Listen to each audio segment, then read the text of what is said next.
다시 조정 국면으로 들어가지 않을까, 가을부터. 그렇게 가을부터. 예측하고 있습니다. 서울이 50.7%가 신고가를 해놓고 거래를 취소했어요. 이게 언제 얘기냐면 우리 영끌 때 얘기입니다. 큰 지뢰가 어디서 글로벌이든 우리나라든 뭐 어디서 나올 것 같아요, 느낌이. 네, 알겠습니다. 이게 지금 경제 사이클에서 잠시 쉬어가는 구간에 우리가 들어왔구나 저는 판단해요. 그래서 이게 한 2, 3년, 3, 4년, 4, 5년 갈 수도 있겠다라고 저는 보고 있습니다.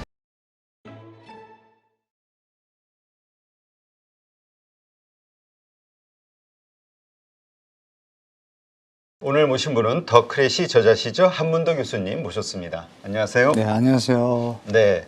자, 이번 주 네. 또 우리가 봐야 되는 부동산 주요 네. 소식들은 뭐가 있을까요? 일단 공공분양이 시작됐잖아요. 네. 그 수방사 부지에 대해서 관심들이 많으시고 또 남해안 왕숙지구하고 공공분양 물량이 꽤 나와서 거기에 좀 관심이 좀 필요하시고 그다음에 이제 부동산 통계에 대해서 좀 오류 부분에 대해서 기사들이 좀 나왔고 신고가에 대한 거 있잖아요. 네. 신고가가 뭐 예전보다 좀 적어졌다. 또 최저가는 늘어났다. 이런 기사가 있어요. 그래서 그런 그래요? 기사들이 시장의 변동 상황이 조금 나타나고 있다라고 보시면 될 것 같고 거래량 증가가 보시는 바와 같이 그 서울이 3,100건 이후로 사실 계속 추세적 상승, 그러니까 하락폭 둔하지만 상승 분위기로 가려면 한 4, 5천대로 넘어가야 되는데 여전히 5월 달도 한 3천, 뭐 3, 400에서 마칠 것 같고 6월도 그럴 것 같아요. 힘이 좀 약화되는 느낌을 좀 갖고 있습니다. 그래서 가을 들어가면서 역전세난 좀 위험에 대한 경고가 좀 많이 나오고 있잖아요. 그렇죠. 하는 보고서도 있고 그래서 그 본격적으로 가을 되면 시장 변동성이 우리가 하락하다가 정부 대책으로 하락폭 둔화하면서 상승 분위기로 가다가 다시 조정 국면으로 들어가지 않을까, 가을부터. 이제 그렇게 가을부터. 예측하고 있습니다. 네. 지금 근데 또 이 신문에 나오는 그 뉴스들 보면은 올 네. 하반기 아파트값 오른다 해가지고 뭐 부동산 고수들이 찜한 동네는 어디냐 이런 네, 뉴스들도 많죠. 좀 나오고요. 네, 맞아요. 근데 또 나오는 또 다른 반대쪽 사이드의 뉴스 보면은 네. 경매 물건이 아파트 경매 물건이 벌써 10,000건이 돌파했다. 뭐 이런 뉴스도 나오고. 근데 전국적으로는 많이 늘었습니다. 전년 동기 대비하면 정말 많이 늘었고요. 서울도 계속 증가 추세입니다. 증가 추세라서 경매 시장에서도 다행스러운 건 예년에 비하면요. 그 경매 물건의 총량은 적어요. 예년에 글로벌에 비하면.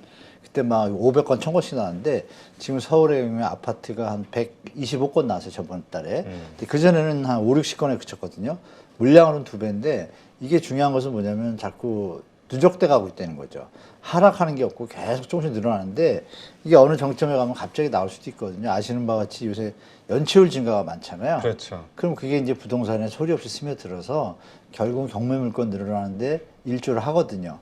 그러니까 예전에 우리 2011년도 저축은행 부도 나기 전에도 이 연체율이 2.5%에서 갑자기 1%에서 2.5% 늘어날 때 1년이 걸렸는데 2.5%가 되면 어느 정점을 지나면 이게 막 한 6%, 8%, 10% 가는데 6개월밖에 안 걸려요. 네. 갑자기 늘어나거든요. 지금 대한민국도 약간 그런 기미가 있어서 좀 걱정스러운데 그러면 이제 부동산에는 또 하방 압력이 되겠죠. 그러니까 오늘 나온 뉴스 보니까 네. 그 5개월 만에 1124건 전년도 대비해서 1.6배 증가했다. 네, 많이 늘었죠. 예. 예, 이자 부담 한계 물건들이 대거 들어오면서 낙찰률도 34.4%로 뚝 떨어졌다. 아파트인데. 네. 뭐 이런 얘기들.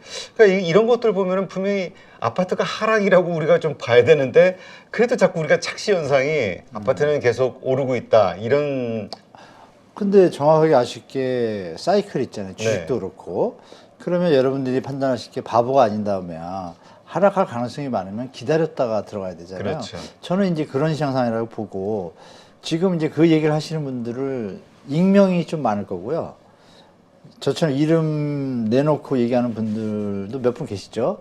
근데 그분들을 보시면 이걸로 해서 업으로 돈을 버는 분들이에요. 업으로. 근데 저는 업이 아니잖아요. 그 차이점을 여러분들이 잘 판단하시면 집값이 올라 자기 때문에 샀던 분들이 지금 뭐 심하게 얘기하면 소송 건 분도 있겠죠. 너무 믿고 샀는데 값이 폭락했잖아요. 2022년도 초에 샀다. 그럼 폭락했으니까 하소연할 거 아니에요. 그렇죠. 그럼 지금 그 전문가들 중에 일부분 어느 분들은 제가 그런 거로 살짝 알고 있어요. 그분들 입장에서 올라갈 거라고 희망을 줘야 되는 게 그분의 입장이잖아요. 객관적인 데이터는 필요 없는 거죠. 그냥 좋은 것만 보이는 것만 보고 믿고 싶은 것만 믿는 그런 분위기에서는 그 얘기가 지금 딱 맞는 시기가 됐죠. 정부 정책으로 인해 가지고 잠깐 반등하고 있으니까. 다만 우리가 거시적으로 길게 보면 경제 상황이 나아져야 되는데 안 나아지잖아요. 그렇다면 우리가 이건 한번 체크를 하고 가야 되죠. 그러니까 저는 예전부터 말씀 올리지만 그 1월 달 됐을 때 이게 추가 조정 조금만 더 내려가면 바닥일 것 같다라고 했는데 반등을 해버렸잖아요. 그렇죠. 그러니까 저는 정부 정책에 의해서 네, 그렇죠. 유효 수요가 원래 없던 것인데 정부가 유효 수요를 창출해 줬잖아요. 제도와 특례보금자리로 대출 완화로. 근데 그것이 경제가 안 좋아지면 그 매수 어떤 여력이나 매수의 어떤 그 가능성, 기대감이 좀 줄잖아요. 네. 그게 지금 주는 게 지금 보이거든요, 살살. 그 1월, 2월, 3월 넘어갈 때는 1000대에서 갑자기 2000대, 3000대 거의 100%씩 올랐는데 4월부터 3000대도 안 됐지만 3000대 거기서 계속 머물잖아요. 그러면 6월도 조금 버틸 것 같지만 7월이 되면 여름이잖아요. 또 이번에 또 장마도 오잖아요. 장마도 사실 심지어로 하방이거든요. 나가려다가 가기 싫잖아요. 집 보러. 그런 걸 생각하면 가을에 여러 가지 리스크들도 많고 그러면 조심하는 게 맞는 것 같다고 저는 말씀드리겠습니다. 네. 자, 아까도 잠깐 말씀하셨지만 네. 지금 신저가 아파트들이 계속 늘고 있다. 네, 이와 늘고 관련된 있죠. 이야기 좀 조금만 더 해주실래요? 네네네.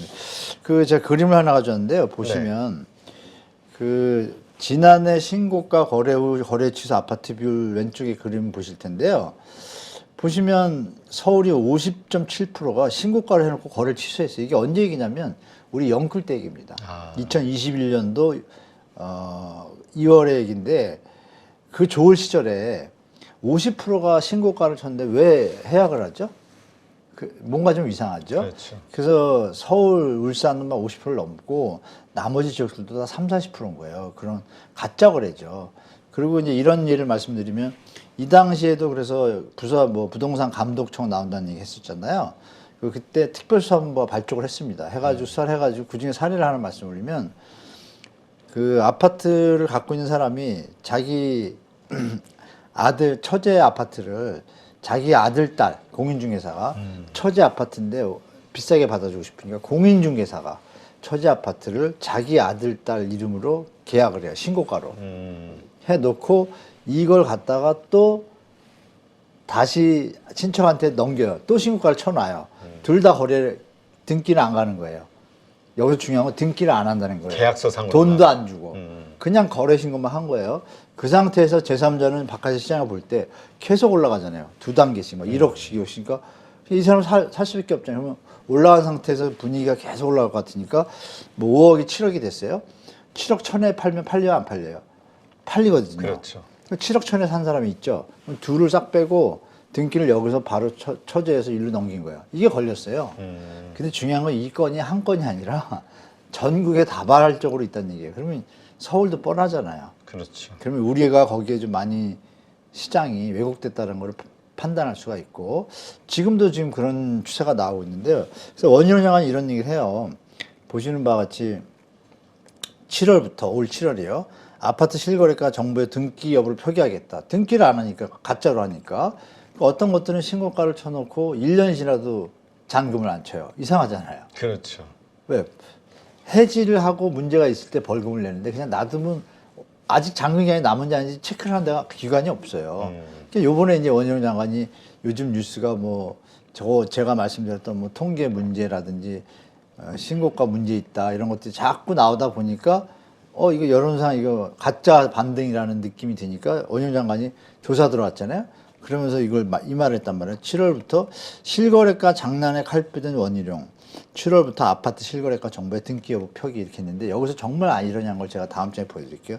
조작이지 안 통해 이랬잖아요. 네. 그럼 7월부터 하면 7월에 계약한 것들은 3개월 지나지 않은데 그 사이에는 허위를 해도 체크할 길이 없잖아요. 등기간이 있으니까. 그렇죠. 근데 중요한 걸 말씀드리면 이걸 국토부가 볼 필요 없습니다. 이거 뒷북이고요. 원희룡 장관한테 좀 미안하지만 물론 같이 하니까 좀 낫긴 난데 홍보가 되니까 이미 제 유튜브를 보는 분들 다 알고 계시거든요. 시장 상황을 보시면 이게 언제냐면 날짜 여기 써 있죠, 여러분. 2022년 뭐라고 돼 있어요? 8월 10일, 18일. 18일이에요. 작년에 이미 대법원에서요 이런 표현을 했습니다. 그 관계자가 나와가지고 소유권 이전 등기가 완료된 정보를 기초로, 그러니까 국토부 장관이 7월부터 한다는 얘기를 미리 한 거예요. 작년에 이미. 기초로 실거래가 정보를 제공한다면 국민들이 가격 동향 및 거래 동향을 정확하게 파악할 수 있을 것으로 기대한다 그러면서 이미 오픈했어요. 네. 근데 이게 홍보가 많이 안 됐죠. 그러나 저 같은 사람은 아니까 보고 있었죠. 등기 실거래가. 네. 신고가가 계속 나왔는데 걔들이 진짜 등기를 한지 안 한지 모르잖아요. 누가 그렇죠. 체크를 해야 될 거 아니에요. 근데 대법원에서 가만히 보니까 한국부동산에서 실거래가 계약 시스템 자체가 계약만 하면 무조건 신고가를 쳐주니까 시장에 왜곡이 일어나잖아요. 그거를 알고 대놓고 같은 공무원이니까 제 생각에 몰카 수는 없으니까 돌려서 자기들이 제공을 한 것 같아요. 그죠? 네. 해외도 다 이렇게 하거든요. 그러면서 이 발표를 할 때 이 내용을 대부분에 들어가면 이런 포탈이 뜨고요. 등기 정보 제공이라고 있어요. 그러니까 등기 정보 제공에서 그 클릭을 하면요. 동네별로 등기 사항을 다 알 수가 있습니다. 그래서 이제 여기 보시면 이제 들어가면 이게 서초구에 이게 다 체크를 해봤어요. 그 결과를 말씀드릴게요. 자, 보시면 자, 잠실 주공이에요. 31건 중에 2건만 등기됐어요. 1, 2, 3, 4, 5, 6, 5요. 어마어마하죠. 이건 근데 네. 사기 아니에요? 제가 아닌가? 그렇게 얘기를 할 수는 없고 확인, 왜냐하면 잔금을 느껴낼 수도 있으니까. 하지만 우리는 합리적인 의심은 들죠. 네. 그리고 믿음기가 된 거예요, 다. 그러면 4월 달에 계약한 건 이해가 돼요. 왜? 4, 5, 6 아직 몇 달 안 됐으니까. 1월은 좀 너무하잖아요. 6개월이 지났는데 이 그렇죠. 비싼 28억짜리 집을 사서 왜 등기를 안 치죠? 이상하잖아요. 그럼 가짜 거래일 가능성도 있잖아요. 그 대한민국의 거래계약 신고제도의 문제점이에요. 그렇죠. 그리고 여기 잠실 S를 보면 1, 2, 3, 4월 19건 중에 3건만 등기가 됐어요. 그리고 요새 나오는 잠실 L3 리센치들이 막 값이 오른다고 했고 헬리오시티 보세요. 42건 중 9건 등기. 어마어마하죠. 33건은 미등기예요. 그것도 헬리오시티는 10건 중에 1건도 등기가 안 됐어요. 야, 그럼 저거는 어떻게? 신고가들만 얘기하는 거예요. 신고가. 그러니까 지금 얼마 전에 헬리오시티 신고가 나왔어. 지금 얼마나 오르고 있는데 이런 얘기들 했잖아요. 그러니까 이게 엄청난 카르텔들이 움직인다는 우리는 판단할 수가 있는 거예요. 신기한 건 신고가가 나오면 그 다음날 보도 나오잖아요. 그것도 한두 군데 나옵니까? 도배를 하잖아요, 언론이. 지금 신고가 나왔다. 어디 신고가 터진다, 지금 거래량 계속 상승하고 들어가면 있다. 계속 이런 얘기 하잖아요.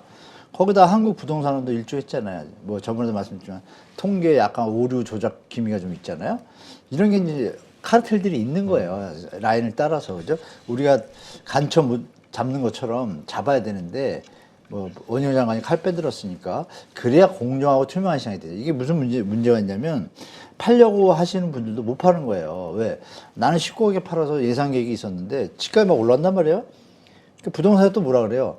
21억 받아줄 수 있어요. 그러면 그래 마음이 좋으니까 있다가 근데 왜 손님이 안 와 이렇게 되는 거예요. 지금 이상하게 돼버린 거예요. 이거는 매도자한테도 힘들게 하고 매수자한테도 힘들게 하는 거예요. 그렇군요. 아주 나쁜 안 좋은 현상이다라고 저는 말씀드리고 뭐 그렇게 말씀드린다. 그래서 말씀 주신 그 대한민국의 부동산 통계나 이런 부분들은 요번에 원희룡 장관이 얘기하신 것처럼 전체로 손볼 때가 된 것 같아요.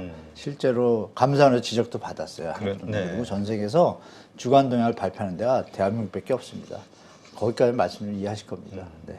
이게 적어도 월 단위로 나와야 된다. 주간 동향은 원래 전 세계가 지금 부동산의 데이터를 측정한 곳이 선진국이잖아요. 먼저. 네. 우린 뒤잖아요. 거기 공통이 뭐냐? 반복 매매 모형을 취해요. 반복 매매 모형에 뭐 평균의 방법이 기하 평균 있고 산술 평균이 있잖아요. 근데 이제 업체마다 우린 틀려요. 또 뭐 칼리 지수, 재본수 지수 뭐 이래가지고 방법이 조금씩 틀린데 중요한 건 뭐냐면 반복 매매 모형을 기본으로 해요. 그게 뭐냐면 한 단지에 30평 아파트가 있으면 얘가 3개월 안에 하나가 팔렸는데 3개월에 또 팔렸다. 이러면 이건 거래가 정상적인 거래로 보는 거예요. 그 기간 동안 그 정도 팔리는 걸. 거래가 없으면 약간 값을 버려요. 정확한 거죠. 거래가 없다는 거는 하방 압력이 많은지 상방 압력이 모르잖아요. 그 반복 매매 모형을 표본으로 삼는 걸 기본으로 합니다. 근데 중요한 건 일주일 안에 그런 반복 매매 모형이 일어납니까? 안 일어났잖아요. 그래서 전 세계가 주간 통계를 안 내요. 네. 대한민국만 내고 있어요. 왜? 자의적으로 조작이 가능한 범죄에 들어가 있거든. 제가 볼 때. 그래서 제가 볼 때는 통계가 다시 한번 국민들의 신뢰를 받는, 대법원이 먼저 길을 열어줬잖아요. 네. 그럼 제도도 외국처럼 등기 후에 된 거로 통계를 바꿔야 돼요. 그래야 정확한 데이터죠. 그렇게 보시면 될 것 같습니다. 네, 알겠습니다. 지금 그렇다면 네. 이러한 현상들에 의해서 그 많은 사람들이 아, 이게 좀 착시 현상이었구나.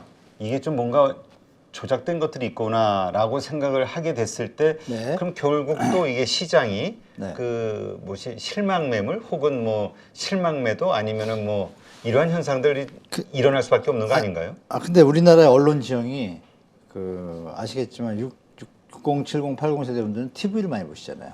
TV에는 지금 우리 815처럼 또 좋은 다른 유튜브처럼 이런 팩트를 얘기해 주는 데가 거의 없습니다.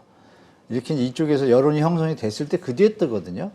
그래서 제가 볼 땐 쉽게 바로 바뀔 것 같지는 않고 815 구독자가 빨리 100만이 돼가지고 전파력이 좋아지면 여러분 구독 좀 많이 해주시고 전파력이 좋아지면 젊은 분들의 전파력은 곱하기 3은 300만이잖아요. 다른 뭐 유튜브도 있을 거고. 그러면 한 1000만 명, 2000만 명이 이거에 대해서 공감을 하고 있다라면 어떤 일이 벌어질까요? 제가 볼 때는 이게 팩트가 맞구나라고 될 거고 언론이 거꾸로 유튜브 언론을 따라오겠죠. 네. 그렇게 됐을 때는 바뀔 수 있지만 지금 지형은 그렇지가 못합니다. 지금 지형은 언론 노출도가 심하고 특히 네이버 포털 이런 데 있잖아요. 네. 이런 데들이 지금 저희가 다루는 팩트들보다는 그 기존 기득권 언론들의 내용을 그대로 답습하는 경우가 많아서 네이버는 이제 그냥 올릴 뿐이잖아요. 전 매개체니까. 근데 그 원래 그 포털에 정보 제공하는 그 언론 기관들이 대부분이 현재는 시장 친화적인 데가 더 많다 보니까 그쪽의 정보만 믿으시면은 조금 오판할 수도 있다. 뭐 이렇게 물론 지금 상승 분위기인 건 맞는 건 맞잖아요. 네. 과대 낙폭죠. 그거는 우리가 인정해 줘야죠. 정부가 연착륙을 맞는 긍정적인 정책을 한 건 맞는데 이게 지금 우리가 생각한 만큼 계속 상승으로 갈 것 같지는 않다. 이 팩트는 우리가 다시 짚어줘야 되는데 그걸 아직 잘 안 짚고 있는데 요즘 이제 기사가 조금 나오더라고요. 좀 천만다행이죠. 예. 네, 알겠습니다. 이러한 현상들로 인해서 어쨌건 하반기에는 교수님은 이제 좀 다시 하락이 좀 될 것 네, 같다. 추가 조정이 들어갈 것 같아요. 추가 조정. 네. 그렇죠. 그러니까 지금 많이 빠졌다가 약간 반등한 상태에서 또 다시. 그러니까 네. 우리가 더블 딥이라고 보통 이런 걸 표현하지 않나요? 네, 더블딥 데드캣 파운스의 전형적인 양태로 갈 가능성이 좀 높아 보여요. 제가 볼 때. 경제 펀더멘탈도 그렇잖아요. 지금. 그렇죠. 이런 상황에서라도 경제가 좋아지면 심리가 살아나는데 지금 그렇지도 않잖아요. 그러니까 그런 걸 보면 대책을 던진 효과가 2008년도에 비해서도 힘이 약하고 경제 상황도 그때보다 약하다라면 우리가 보수적으로 시장에 대처해야 되는 시간인 거를 우리가 받아들인 게 좀 맞는 것 같아요. 제가 볼 때. 너무 장밋빛만 보면 영끌 완 때 우리 느꼈잖아요. 그러니까 좀 경제 상황 체크하시고 부동산 시장은 따라갈 수밖에 없으니까 그렇게 같이 보시는 좀 합리적인 판단이 필요하다고 봅니다. 네. 그리고 이제 저런 것들에 대해서도 뭔가 법적으로 규제가 좀 가해져야 될 것 같아요. 저 중개사 하시는 분들에게. 네, 맞아요. 정확하게 말씀 주셨는데 중개사 하시는 분들이 서울이 한 22,000개 좀 넘거든요. 전 세계에서 제일 높습니다. 그 단위 인구당 비율이 요새 되게 힘든 것 같더라고. 일본의 6배고요. 미국의 4배입니다. 그러니까 엄청나네요. 어마어마하게 많아요. 딴 나라보다 너무 많습니다. 우리 너무 자격증 장사하신 거 아닌가요? 저는 안 하고 있는데요. 하시는 분들 좀 계신데 그래도 이제 먹을 게 있었어요. 네. 막 좋을 때는. 근데 이제 조정기에 들어가면 당연히 좀 조정이 필요하겠죠. 그쪽도. 뭐 그런 상황이고. 그래서 제가 볼 때는 공인중개사분들도 지금 많이 힘들 거예요. 맞아요. 언론만 띄워놓으니까 거래가 없잖아요. 왜냐하면 갭이 생기니까. 차라리 그냥 다 지금은 누가 봐도 내려갈 가능성이 많다고 보면 빨리 내려와서 정상화되면 살 사람이 거래가 되잖아요. 그렇죠. 그게 이제 국가에도 도움이 되고 그런데 이걸 억지로 너무 떠받치는 이유는 지금 못 팔고 못 빠져나간 분들 이분들 빠져나가라고 하는 것밖에 안 되거든요. 제가 볼 때. 누가 봐도 이거는 조정이 되는 수밖에 없고 그거 하라고 또 이번 정부도 탄생했잖아요. 국민들이 뽑아준 것도 집값 잡으라고. 네. 그러니까 이게 좀 약간 미스매치가 나서 제가 볼 땐 결론 뭐 자연은 합리적으로 어느 결과로 가니까 조정이 있어야 다시 올라가잖아요. 그렇죠. 그래서 제가 볼 땐 조정으로 들어갈 가능성이 좀 높다고 봅니다. 하여튼 말씀하신 것처럼 모든 게 다 정상화됐을 때 이 그 공인중개사분들도 지금 힘들더라도 버틸 수 있는 게 다시 정상적으로 모든 거래들이 원활하게 일어났을 때 맞아요. 사실은 또 수익이 될 수 있는 거니까. 공인중개사분들 중에서 오래된 분들은 그걸 아세요. 차라리 그냥 정상적으로 거래가 욕심 안 내고 거래하고 이렇게 하고 싶지 막 할 때 막 서로 피튀게 막 많이 하려고 이러고 딱 끊기면 이렇게 그냥 아무것도 안 하고 이거보다 100% 낫거든요. 안 좋잖아요. 너무 변동성이 너무 심하니까. 그래서 공인중개사분들 요즘 그런 얘기 많이 해요. 이거 그냥 자연적으로 놔주면 좋겠다는 얘기를 많이 해요. 왜? 거래가 점점 주니까. 3만 3천 개 거래됐잖아요, 서울에? 네. 아까 2만 2천 개 있다 그랬잖아요. 그러면 10집에, 12집에 한 집 정도 하는 거예요. 그죠? 10집. 그러면 9집은 매매 계약이 없다는 얘기는 전월세만 좀 놓고 계신 건데 그것도 거래량이 조금 받쳐서 그나마 버티지. 그러니까 자꾸 요새 폐업이 늘고 있거든요. 뭐 그런 것들을 같이 봐줘야 될 것 같습니다. 네, 알겠습니다. 지금 역전세에 대해서 가을서부터 상당히 좀 심해질 것이다. 네네네. 또 특히 이 강남 중심 여기에 네. 그런 일들이 벌어질 것이다. 이제 미리 말씀을 좀 여러 차례 그렇죠. 하셨는데요. 예, 예. 인제 뉴스 많이 나오죠? 네, 네. 지금 뭐 그와 관련된 이야기들이 많이 벌어지고 많이 있는 것 나오죠. 같아요. 그리고 그와 관련해서 이미 기존서부터 계속 전세 관련해서 피해 보시는 분들이 있다는 거. 이게 이제 네. 빌라에서 아파트로 전이되는 거 아니냐 이런 얘기들이 계속 나오네요. 네, 가능성이 높습니다. 지금 제가 볼 때 정부가 그 한국은행 보고서 6월 금융안정 보고서하고 그 전에 이제 경제전망 보고서에 이미 위험 가구에 대해서 이제 데이터가 나왔잖아요. 103만 가구거든요. 평균 금액 7천만 원이고 그러면 7인 7, 73, 21에서 한 90조 정도 평균으로. 그러니까 그것도 200만 가구만 조사했더라고요. 200, 그러니까 원래 가구 대상이 한 330만 정도 되는데 그러면 30% 업을 하면 한 100조? 100조 이상의 돈이 필요한 거예요. 만약에 정부가 DSR을 완화해서 그럼 생각해 보세요. 100조를 뚜렷한 명분 없이 전세보증금 이게 안 맞잖아요. 그렇죠. 그러면 정책적으로 국민한테 비판받을 가능성이 많거든요. 그래서 이제 물론 추경호 장관께서는 선내 임대인이라고 제한적으로 뒀고 원희룡 장관도 구체적이고 아주 조건을 확실히 해가지고 해당되는 사람만 하겠다 제한적으로 이렇게 했단 말이에요. 그럼 제한적으로만 가고 나머지는 어떤 거예요? 그 얘기랑 똑같아요. 그 부동산 PF에 대해서 부실 막 가셔야 될 때 추경호 장관께서 그때 그랬죠. 우량 현장에 대해서는 적극적으로 지원 들어간다. 그 우량하지 않은 현장은 알아서 각자 도생인데 지금 소리 없이 많이 파산했거든요. 그 아시겠지만 저축은행에서 대주단 형성했잖아요. 네. 파산한데 모아서 돈 밀어주려고. 요즘 뭐 자금이 좀 있는 것 같더라고요. 잘 안 돌아가는 것 같아요. 서로 돈들이 없으니까. 아, 저축은행들이 네네. 금융당국에서 그 대주단을 만들어서 같이 가자. 이렇게 좀. 근데 이게 자기 입장이 다 틀리잖아요. 그렇죠. 내가 왜 도와줘? 내가 줄겠는데 이럴 수도 있잖아요. 그러니까 정부의 어떤 입김도 한계가 있는 느낌이 좀 들고 그러니까 문제가 도사리고 있잖아요. 그래서 제가 볼 때는 이런 현상이 가을 되면서 점점 전세난을 필두로 해가지고 말씀하신 역전세는 물론이고 이제 깡통전세 이것들이 몇 개 나오기 시작하고 이러면 정부가 DSR을 완화하면서까지 무리해서 임대인을 해준다고 가정해도요. 그분들이 그걸 받을 능력이 되나요? 그러면 소득이 없는 사람을 도와준다는 얘기잖아요. 그렇죠. 소득이 없는 분이 그럼 대출 이자를 갚을 수 있나요? 못 갚잖아요. 이게 눈 가리고 앙인 거예요. 이게 이 위험에 대한 리스크가 이전이 될 뿐이지 사라지는 게 아니잖아요. 그래서 제가 볼 때 이게 결국은 조정이 필요한데 조정을 연착륙으로 완만하게 하는 게 정부의 역할인 것 같아요. 그래서 조정이 될 수 있는 요인들이 있으니까 우리 시청자 여러분들은 시장 자꾸 장밋빛으로 보는 것보다는 이럴 땐 파도가 치는데 잠깐 피해야죠. 그걸 굳이 맞아가면서 배를 띄우면 바보 아닌가요? 저는 네. 그렇게 생각합니다. 예. 네.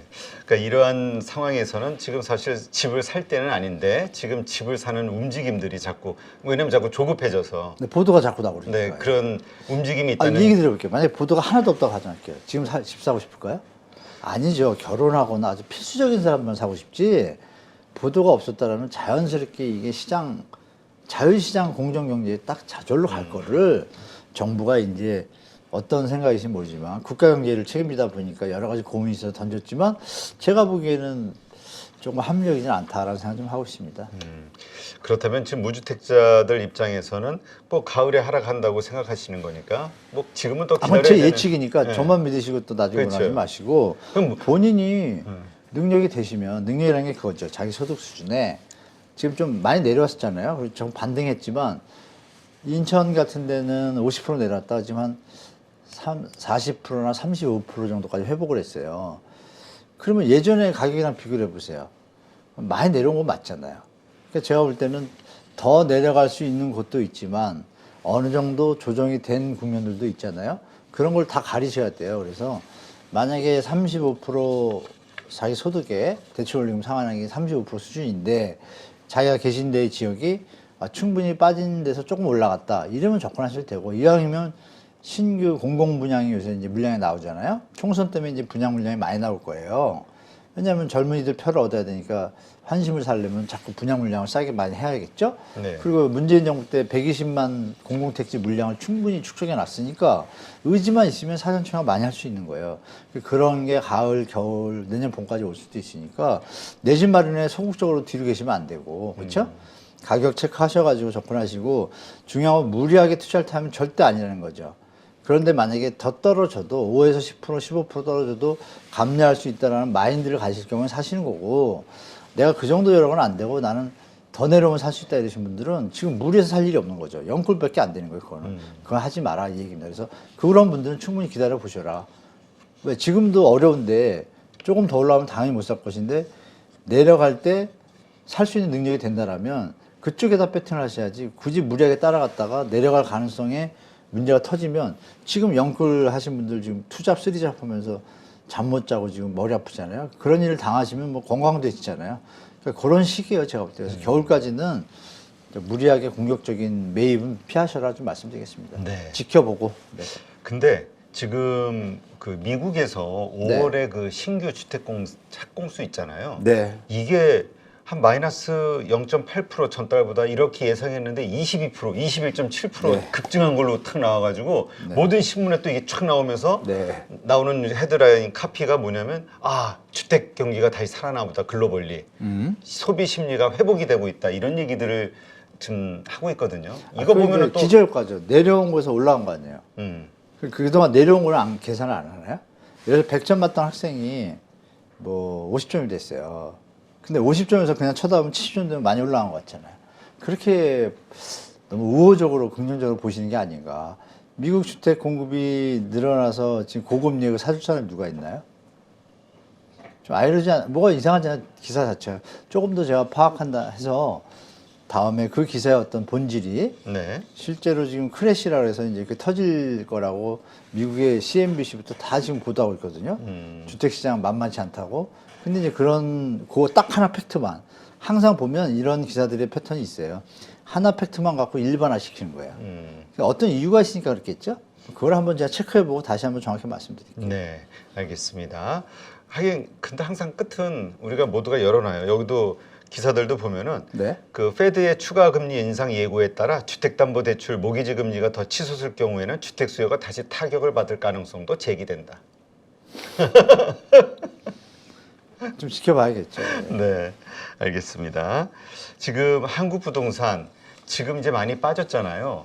그러면 지금은 어느 정도 그 정상화 우리 얘기하시는 정상화 과정에서 얼마 정도 더 빠져야 정상화가 되는 거냐? 버블이 얼마나 낀 거냐? 서울은 제가 계산 대충 해보니까요. 20%니까 앞으로 10에서 15% 더 빠져야 됩니다. 10에서 네. 15%. 네. 지금 뭐 일부 지역은 다시 올라왔잖아요. 그 지역 말고 서초, 강남은 많이 내려가지도 않았어요. 거기 뭐 10%, 15%밖에 안 내렸거든요. 제가 볼 때 30%까지 빠져야 되거든요. 근데 지금 요새 버티고 있잖아요. 거긴 더 내려갈 것 같고 송파, 강남은 일단 강동 같은 데는 많이 떨어졌잖아요. 노원도 많이 떨어졌고 네. 그런 데는 일단 바닥 근처까지 갔다고 생각을 했는데 요번에 펌핑한 바람에 그만큼 올라갔잖아요. 그만큼 빠지고 조금 더 10에서 15%더 빠지면 되지 않을까. 이전에 그 빠졌던 가격대까지 내려간 상태에서 조금 더. 10에서 15%? 네, 그렇게 보죠. 그러면은 그건 바닥이라고 봐요, 제가 볼 때. 계산상으로 그렇게 떨어지거든요. 바닥임에도 불구하고 경기가 침체면 그래서 비싸서 못 사는 거고, 그럼 더 바닥 갈 수 있는데, 그렇게까지 갈 것 같진 않아요, 대한민국이. 그러면 제가 볼 때 글로벌 위기만 없다라면 그 선에서 마무리되고, 중장기적으로, 그럼 돈을 모아 또 살 거 아니에요? 네. 그게 한 2, 3년 가면서 그때부터 다시 뭐 상승 횡보장으로 바뀌지 않을까 저는 그렇게 보고 있습니다. 개인적으로. 우리가 자꾸 이제 부동산 버블에 대해서 신경 쓰는 거는 그 모든 대형 사건들 앞에는 항상 전조 증상이 있다고 하잖아요. 네, 맞죠. 네. 이러한 것들이 혹시나 지금 우리 주변에서 일어나고 있는 건 아닐까? 일어나고 있죠. 네. 제가 그림도 하나 가졌는데요. 네. 예전에도 한번 보던 건데 하인리 법칙이라고 들어보셨을 거예요. 아시는 분들은 아실 텐데 이게 뭐냐면 부동산 보험 1931년도에 그 하인리 미국의 그 트래블러스 보험사에 근무하시는 분이 여러 가지 연구를 한 거예요. 연구를 해가지고 결론이 뭐냐 산업재해에 대해서 논문을 발표를 해가지고 그림만 보면 300건 있잖아요. 네. 300건에 그러니까 자동차로 비교하자면 보험회사니까 접촉 사고가 300건이 나면 그 중에 29건은 전치 2주나 4주가 나오는 거예요. 300건 중에 그러면 한 다 합하면 30건 빼면 270건은 접촉 사고로 끝나는 거예요. 비율 다 해본 거예요. 이걸 한 15년을 한 거예요, 조사를. 그래 한 건은 사망인 거예요. 비율이 대충 맞잖아요. 우리가 생각해도 맞거든요. 네. 이거를 계산하니까 이제 모든 이거를 갖다가 경제학 이론에 또 들여오려는 시도가 있어 연결이 되더라고요. 돼가지고 아시겠지만 로버트 루카스의 그 합리적 기대가설이라고 있죠. 노벨상 1995년도에 받은 것이 아는데 그분이 이제 어떤 정책을 써도 이러한 현상들이 나타나면 시장은 정부의 정책보다는 정보, 시장에 있는 정보들을 가지고 각자의 주체들이 합리적인 판단을 해서 그 방향으로 가요. 그것이 우리가 거래량 감소로 나타나는 거예요. 그렇게 판단하는 논리가 맞잖아요, 사실. 이번에 정부가 정책을 썼는데, 그럼 예전 같으면 평균 거래량이 6천 건이면 정책을 썼으면 8천 건, 10,000건 가야 되는데, 투자를 하고 있는데, 대출 늘려주고 3천 건이잖아요. 왜? 이 값은 문제가 있다고 판단하니까 안 늘어나는 건 뭐야? 합리적 기대가서 이렇게 연결할 수 있잖아요. 그럼 두 개를 연결해 보면은 제가 살면서 처음으로 느꼈던 게 영국 파운드화가 급락을 하고 뭐 중간에 있었지만 이번처럼 세는 건 처음 봤고 총리가 갑자기 말 한마디 잘못했다가 이것 때문에 날아가고 이런 거 처음 봤거든요.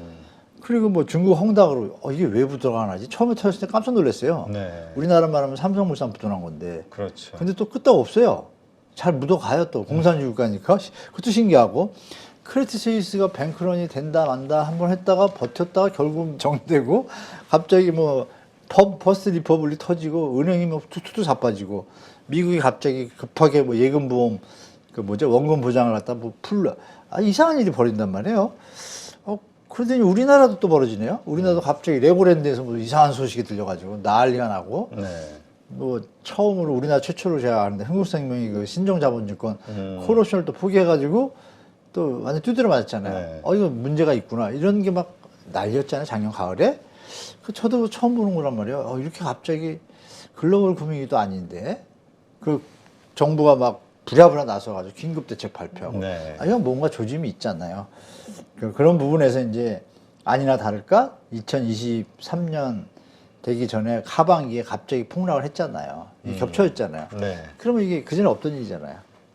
없던 일이니까 뭔가 문제가 있네? 그러면 이 아까 이론에 뱉혀오면 하인님 없지만 뭔가 하나 터지겠구나 이렇게. 그래서 다들 그러잖아요. 요즘 이거 안 터지나 다 그러고 있잖아요.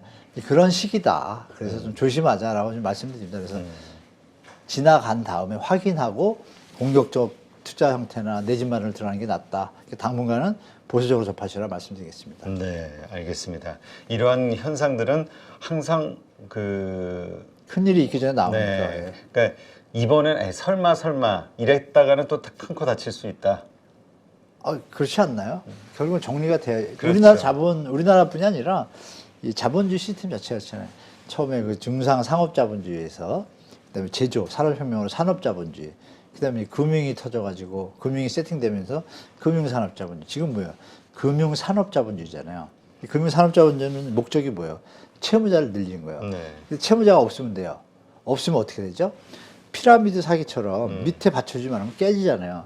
깨진 다음에 다시 해야겠죠. 게임을 뭐 이렇게 정리해드릴 수 있습니다. 제가 하는 관점에서. 그래서 이번에 한번 조금 조정이 세게 올 수도 있고 약하게 올 수도 있지만 분명히 조정은 온다고 저는 믿고 있습니다. 그러니까 이미 왔다 지나간 게 아니라 앞으로 진행 올 수 중이죠. 있다. 네, 진행 중이죠. 제대로. 그 자기 전체 그림으로 봐서는 진행 중이다. 네네.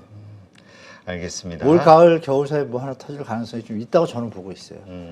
조그맣게 터지길 바랄 뿐이죠. 그게 부동산이 될지 아니면 경제 쪽에서 터질 것 같아요, 먼저. 근데 부동산은 좀 작고 지뢰가 좀 작은 지뢰고 큰 지뢰가 어디서 글로벌이든 우리나라든 뭐 어디서 나올 것 같아요, 느낌이. 네, 중국이다. 알겠습니다. 자, 그럼 네. 역시 이 질문을 좀 드리려고 했는데 네네. 이게 연결되는 것 같아요. 하반기 우리 한국 경제의 어떤 전망, 결국 이제 부동산들하고 이제 같이 다 연결이 되니까 네네. 심리도 그렇고요, 경제 심리도. 네. 지금 한은 총재께서 어젠가 그제 워딩이 좀 약간 반경 모드, 저 정부에 대해서 약간 뉘앙스들이 스탠스가 달라졌더라고요. 독립적인 기구다는 얘기 또 하시고, 그 전만 해도 동결할 때만 해도 물가 안정이 기본인데 금융 안정도 같이 온다 그러셨는데 그 지금의 물가 안정 그래프가 근원 물가는 지금 안 내려왔단 말이에요 또. 그러니까 이런 부분에서 머리가 아프실 거예요 한 총재가. 그래서 근데 워딩에 좀 세게 나왔어요. 그 얘기 뭐냐? 더 이상 재정 정책과 통화 정책이 미스매치를 빚으니까 지금 뭐 환율이 1,200 후반대, 1,200원 초반대로 가야 되는데 못 가고 계속 다시 또 내렸다 올렸다 내렸다 하면서 1,300, 1,400 왔다 갔다 하잖아요. 1,200 후반대 왔다가 이게 불안하잖아요. 이 자체도. 네. 그러니까 이런 걸 볼 때 하는 총재, 제가 하는 총재라도 이건 한 번 더 0.7, 0.6로 올려줘서 확실하게 금융통화당국의 모습을 보여주면 지금 문제되는 정부가 우려하는 가계부채나 이런 문제들 있잖아요. 그것이 0.25 올리고 안 내린다고 터지는 것에 차이가 없다라고 판단할 수도 있어요. 한국은행은. 그죠? 근데 정부는 터지기 싫죠. 왜? 총선이 있으니까. 그렇죠. 그러니까 정부와 그 금융당국의 입장이 틀리다 보니까 한국은행과 미스매치가 언제까지 이게 균형점을 가서 이어갈지는 우리가 계속 갈 거라고 보기는 어려운 것이 호주, 캐나다의 상황을 매번 얘기했어요. 이창희 총재가. 호주, 캐나다 저번 달에 다 팍팍 올렸잖아요. 지금 영국도 4.5%고, 그렇죠. 22도 4% 넘고, 5% 넘었어요. 대한민국만 3.5거든요. 그러니까 해외에서 좀 이상해 보는 거예요. 제가 보니까. 글로벌 뉴스, 영어는 짧지만 보면 대놓고는 얘기는 안 하지만 자꾸 신용평가 자꾸 관심 있게 쳐다보게 되고. 근데 지금 환율이 보면 지금 안정됐다고 가정하면, 물가도 잡혔다고 가정하면, 우리 힘이 강하다라면 제가 볼 때는 1,200원 초반이나 1,100원대 후반으로 가야지 맞아요. 근데 무역 상황도 안 좋잖아요. 그렇죠. 그러니까 경제 수장들은 다 같이 뭐 좋아지고 있다. KDI 보고서 갖고 뉴스 나왔잖아요, 최근에. 뭐가 나왔냐면 저점을 통과하는 신호가 많다, 뭐 저지표가 많다. 그 보고서 제가 읽어봤어요. 그거 잘못 보고 낸 거예요. 보고서는 그 문구는 하나고 나머지는 데이터들을 다 체크를 해보면 경기 선행지수가 원래 앞을 보여주잖아요. 동행지수보다. 동행지수만 올라갔지 선행지수는 내려왔단 말이에요. 6개월 뒤 시장은 분명히 침체 분위기가 더 많은 건데 그 얘기는 안 쓰고 저 위에다가 몇 개 데이터 수출만 딱 놓고 수출이 뭐 2% 늘었다? 그것만 하면 안 되죠. 2% 늘었고 전체 수지에서도 무역 수입액이 확실히 줄은 거예요. 뭐죠? 왜 줄죠? 그러니까 수출 이번에 좀 증가했다 이 얘기가 네. 착시 현상일 수 있다. 일수도가 있다가 아니라 인것으로 나오던데요. 그렇죠. 수입액이 줄었어. 너무 줄었어요. 그 얘기는 뭐예요? 소비가 줄었다는 얘기잖아요. 그러면 소비가 준다는 얘기는 매출액과 이익이 발생이 준다는 얘기고 자영업자들의 연체에 대해서 부담적으로 가잖아요. 또 그러면 연세정을 생각해 보시면 우리 하반기에 좀 힘내서 버티는 상황이구나. 조심했다 오는데 거기다 대고 뭐 경제가 좋아진다. 좀 앞뒤가 안 맞는 것 같아요. 제가 볼 때. 그래서 지난 다음에 확실히 지표로 나오면 좀 이해가 되겠지만 여하튼 뭐 15개월째 무역 적자 아닙니까? 근데 무슨 경기가 나아져요? 적자 폭이 둔화된 거죠. 부동산 똑같아요. 둔화된 거지 나아진 건 아니잖아요. 그렇죠. 그 리스크는 아직 남아있고.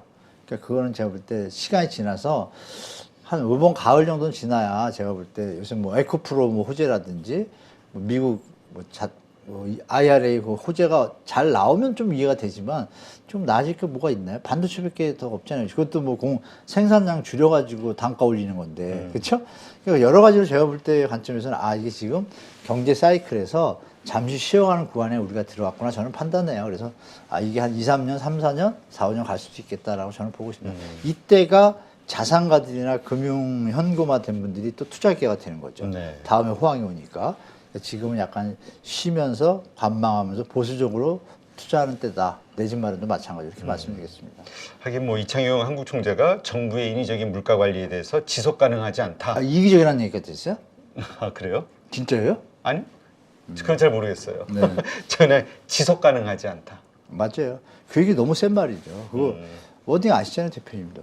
근데 그거 외에도 좀 우리가 주목할 만한 게 보니까 그 네. 가계부채에 대해서 이 부동산 대출이 최근 늘어난 거를 굉장히 유의하게 지켜보고 있다 이런 얘기. 이것도 좀 의미가 있는 것 같던데요. 강제로 돈을 투입해서 늘어난 부분이 한은은 전 세계가 지금 가계부채액이 긴축이 들어가서 금리를 올리니까 긴축이 되니까 가계부채액이 다 줄었어요. 네. 전 세계가. 대한민국만 늘었어요. 그러니까 총재 입장에서 걱정되는 거예요. 이러면 물가도 안 잡히고 부채도 안 잡히고 분명히 쉬어가야 되는데 약을 먹어야 되는데 약을 타서 먹이려고 국민한테 하는 거 그 약 숟가락을 탁 친 게 이제 누구죠? 어디잖아요. 그게 하는 순간 화가 난 거예요. 삐지신 거예요. 제가 볼 때. 이러면 안 된다 이거죠. 조금 쉬어갈 땐 쉬어가야 거품 있는 게 조정이 돼야 다시 재도약할 수 있는 발판이 되지 않습니까? 그건 누구나 알잖아요. 그거를 이제 애둘러서 돌려서 말씀하신 것 같아요. 그러니까 그 의미를 우리가 받아들여야 됩니다. 네. 아, 그러면 하늘은 올리든 안 올리든 내릴 일은 없구나. 그건 맞잖아요. 그리고 금리가 고금리에서 갔을 때 경기에 미치는 영향의 효과의 기간은 보통 암만 짧아도 6개월이고 1년에서 1년 반 사이에 제일 많이 나타나잖아요. 네. 그럼 계산해 보면 올 하반기부터 내년 상반기, 하반기까지 그게 나타날 가능성이 많다는 얘기죠. 그러니까 하는 총재께서 지금 뭐랄까요, 진돗개 하나 군대로 말하면 그런 느낌을 그렇게 표현한다고 볼 수 있어요. 제가 볼 때. 하긴 지금 보니까 워딩을 이렇게 보니까 네. 이 물가에 아, 대해서 인플레이션에서 되게 신경을 쓰네요. 보니까 그럼요. 소비자 물가가 6.3에서 3.3%로 내릴 때 근원 물가는 4.3에서 3.9, 0.4%만 빠졌다. 안 주잖아요. 그러니까 이쪽이 다시 올라갈 가능성이 있다는 거. 많은 거죠. 네. 풀면 지금처럼 부채 늘리고 이러면 다시 펌핑되는 거죠. 당연하죠. 누가 은행에 돈을 두겠어요. 지금 은행으로 돈이 들어와줘야 조정이 되는데 다시 배팅 들어가잖아요. 네. 그러면 안 된다 이 얘기를 하신 것 같아요. 그래서 그 말씀이 맞는 것 같습니다. 제가 볼 때. 네, 알겠습니다. 이러한 상황들을 봤을 때 네. 역시 이 부동산 시장의 방향은 앞으로 좀 험난할 수 있다. 험난까지는 아니고 추가 조정이 있을 수 있다. 추가 조정이 네, 있을 네. 수 있다. 네, 알겠습니다. 험난하다 그러면 또 우리 다주택자분들 마음이 아프시니까 아, 이렇게 왜 이렇게 조정하실 수 이해심이 있다. 넓으셨어요? 아니 다주택자분들 중에서 좋은 분도 많아요. 그리고 영끌 갭투기 해가지고 막 의도적으로 막 편가르고 이런 나쁜 분도 많잖아요. 그 전에는 그 얘기를 해드렸던 거고 제가 보니까 좋은 임대인도 분명히 많은데 제가 매도하는 것 같아서 그 부분에서 좋은 부분도 있다고 말씀드린 거고. 네. 근데 사실 다주택자가 잘못은 아니잖아요. 그 합법적으로 그렇죠. 그것도 하나의 투자 방식이고. 정부가 잘못한 것도 있죠. 판을 깔아줬으니까. 근데 그거를 이제 적당한 선에서 하는 사람이 있고 악용하면서 남한테 피해를 극대화시키는 사기꾼까지 있잖아요. 그렇죠. 이게 문제인 거죠. 뭐 어디나. 그러니까 투기적으로. 네, 투기를 넘어서서 뭐 사기꾼이 되니까. 그렇죠. 그게 문제인 거죠. 지금 그래서 많은 분들이 역전세로 인한 네, 고통을 피해를 겪고 있는 보고 거죠. 있고요. 맞습니다. 알겠습니다. 이렇게 해서 부동산 시장 지금 여러 가지 이슈들에 대해서 우리 가족분들하고 한번 좀 점검을 했고요. 이러한 것들을 바탕으로 어떻게 시장, 하반기 부동산 시장을 바라볼지 한번 잘 고민해 보시기 바랍니다. 오늘 이렇게 함께 해주신 한문도 교수님 네. 고맙습니다. 네, 고맙습니다.